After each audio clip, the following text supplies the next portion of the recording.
त्यस्तो पनि ठाउँ रहेछ नेपालको सुनसरी जिल्लाकै नेपालको कुरो गर्नु हाम्रै जिल्लामा चाहिँ त्यस्तो ठाउँ रहेछ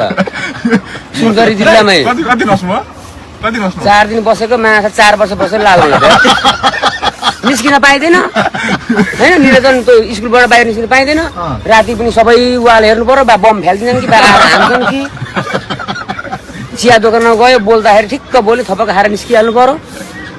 बेलुका त झन् हिँड्नै पाइँदैन सशस्त्र आर्मीहरू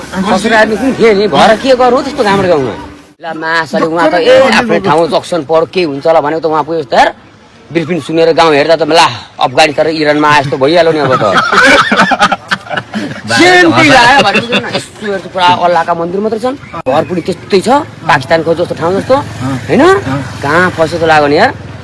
4 रात मजाले सुत्दा पनि सुत्दैन एक डर दोस्रोको खटाइ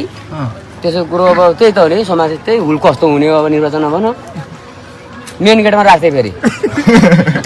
म जस्तो मान्छेले मेन गेटमा राखेको भने सकेन अब चेक गर्छु चिलिम भेट्छु बुढाहरूको चिलिम पनि भेट्छु माछाले चक्कु सक्कु सबै छ कतै निकाल्नु त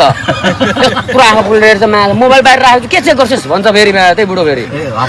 उल्टै होइन अझै मेरो काम हो भने त्यही काम हामी के यो गर्न आएको भने उल्टै नि खोज्दैन क्या तिनीहरू त त्यस्तो ठाउँमा फर्केर आइए त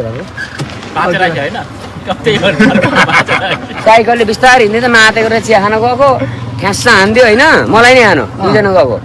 सरी भन्छ होला त भनेको त माछा उल्टै अब त्यहाँ त तुना आँखा बोल्नु